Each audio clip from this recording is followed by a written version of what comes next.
Lalo na sa ating mga kababayan abroad who's watching us through ABS-CBN, iwanttfc.com. Maraming salamat po sa inyo.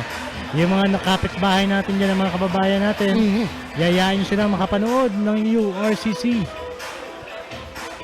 Dito lamang yan sa ABS-CBN, iwanttfc.com. You want to enjoy fights? Check us out. Baka malapit ka sa venue, gusto nyo manood ng live, pwede pa rin naman yata umabol. Pero syempre, if you don't wanna leave the comfort of your homes, just watch us on pay-per-view. Go to iwanttfc.com or download the app. Nakakapanood ko yun ng live nito. And of course, doing the commentary. yes. And of course, this is our 10th bout, and still me, Coach Ron Catuno, and of course, I'm with Tito JC Reyes. It's our 10th bout of the evening. And you wanna, enjoy the fights a little more, go to dfc.bet, place your bets on these fights. Siyempre, mas maganda yun if you will spice up your combat sports entertainment.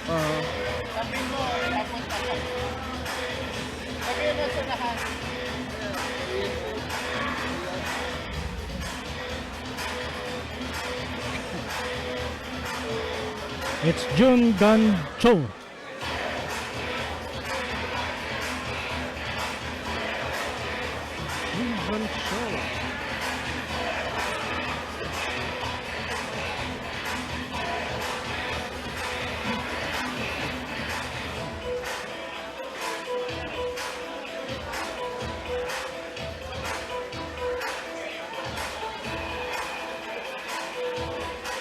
As you can see, our officials are working very hard tonight, checking every detail, making sure everything is on point for our fighters out there. On point and according to our regulations. Yes.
And his opponent in the red corner, Rene Catalan Jr. And from our red corner, Rene Catalan Jr., 19 years old, 5 feet and 5 inches, and 125 pounds.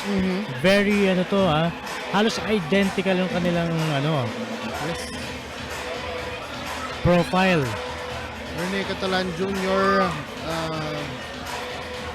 He has competed here a number of times, and he's facing a familiar type of opponent, I guess. I mean, he's not new to facing foreign opponents. Oo. Sanay na rin sa mga international fights.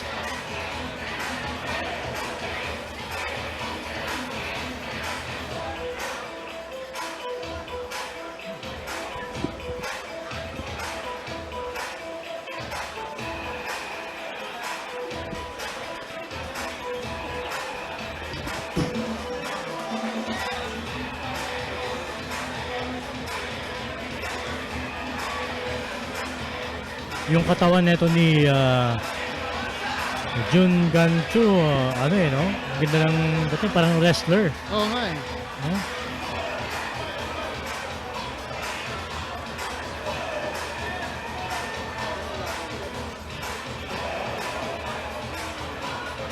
So I'm warning everyone, don't blink.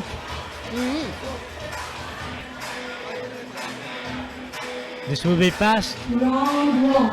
Our referee in charge. That's the thing baka mabilis for matapos tong laban na to. Hindi This will natin be alam. furious, yes. Referee Paul Cortez, our third man inside the cage. Bakbaka na. Aha. Round 1. See? Bumoto kagad ng leg kick doon si Catalan Jr.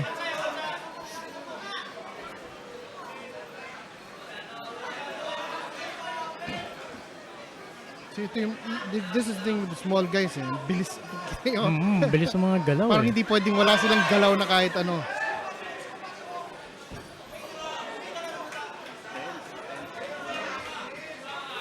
Jun showed some of his own leg kick.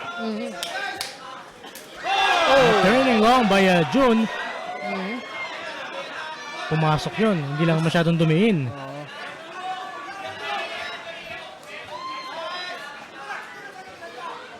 Itong si Catalan Jr. knew how to paano saluhin And, yun. inaantay niya lang rin pumasok tong si Jun.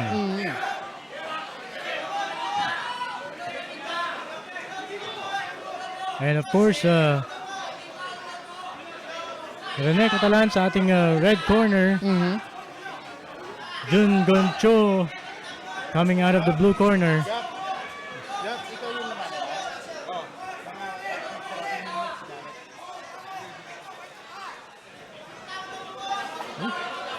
Catalan pressing Cho against the cage. And that knee to the thigh of Cho. Natalo sila ito yun. So trying to get out of that position. Palitan sila so far. Nakukontrol ni Catalan. But he needs to do more than, press Cho against the cage. 10 seconds left sa ating first round. Good knees there. Good exchange of knees there. Oh! May pahabol na si Cho. And that's it for our first round. Good first round for both And fighters. they're giving our judges hard time scoring that. What?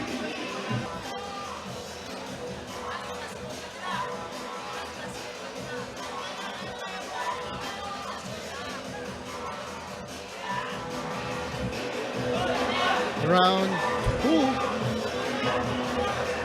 Round 2. Again, these are 3 2-minute rounds. Second round on the way. It's Cho versus Catalan Jr.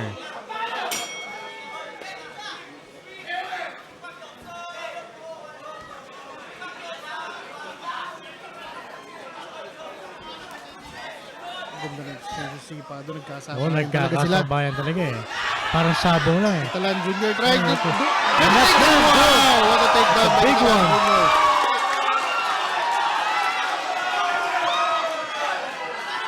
That's a big takedown by Catalan Jr.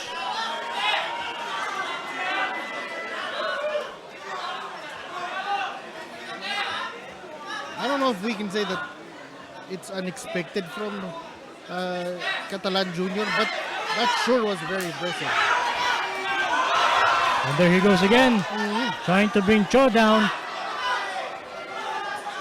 There's no stopping Catalan in this match. medyo nangingilag na si Cho sa mga pag-takedown Iingat niya. na siya eh. Oo. Especially with the way he was taken down kanina. Ayan na naman. Hirap nun. I don't want to be on the receiving end of that.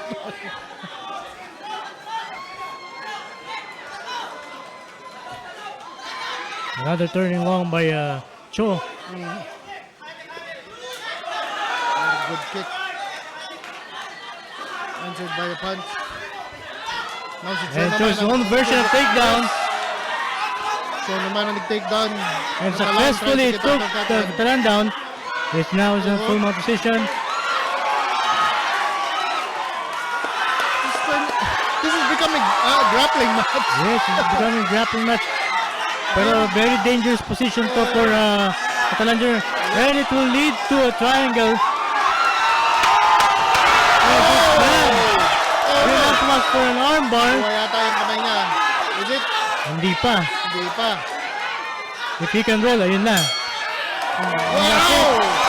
That was a good second round. Second round for Catalan and Cho.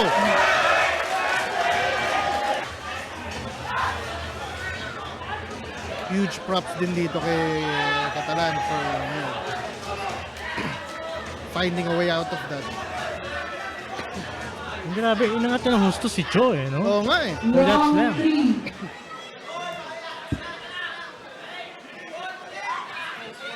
Now, Third and final round. On the way. And this is it. third and final round. Kada round, nag-upgrade yung nangyayari sa laban na to. So, we'll see what happens in the third.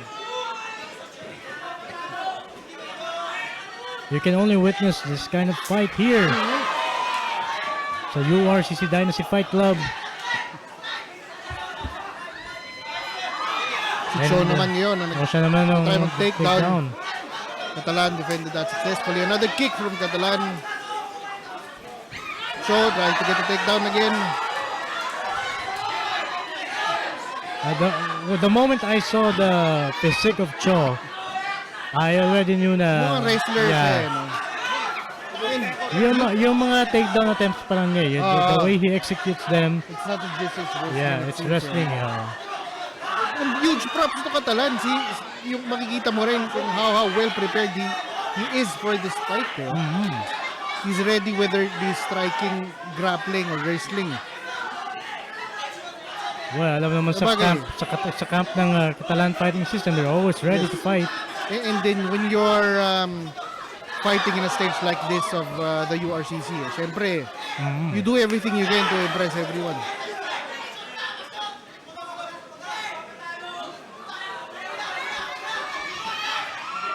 So, Another takedown attempt by Cho.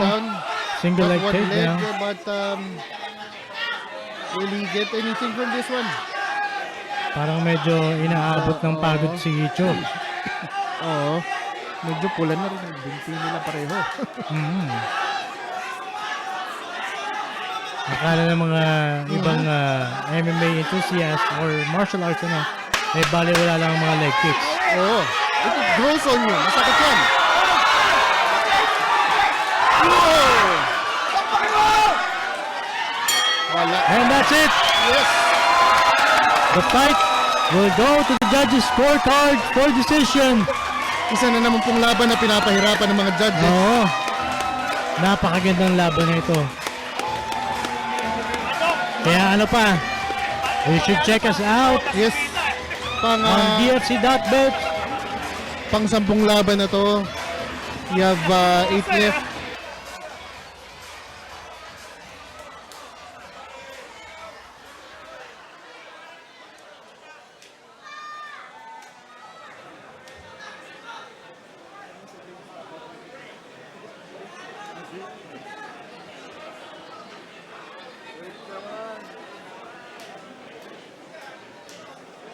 Winner! In the blue corner, Sean! And it's another win for Team Korea tonight Show takes the win. against Rene Catalan Jr. I'm sure it's a very close fight. Yes. Katulad nga sinabi kanina namin, it's a very tough one to laban na pinapa.